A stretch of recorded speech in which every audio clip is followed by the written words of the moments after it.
ओम हर हर महादेव शिव शंभो बाबा धवलेश्वराय वालालिंगाय नमो नमः।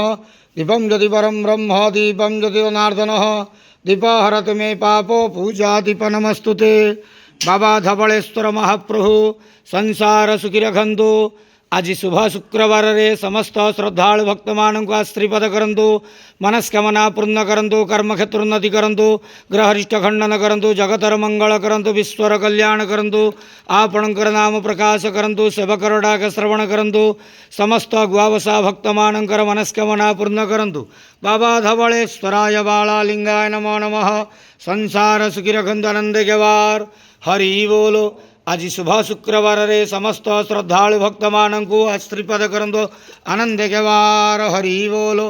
हर हर महादेव शिव शंभो बाबा धवलेश्वराय बालालिंगाय नमो नमः।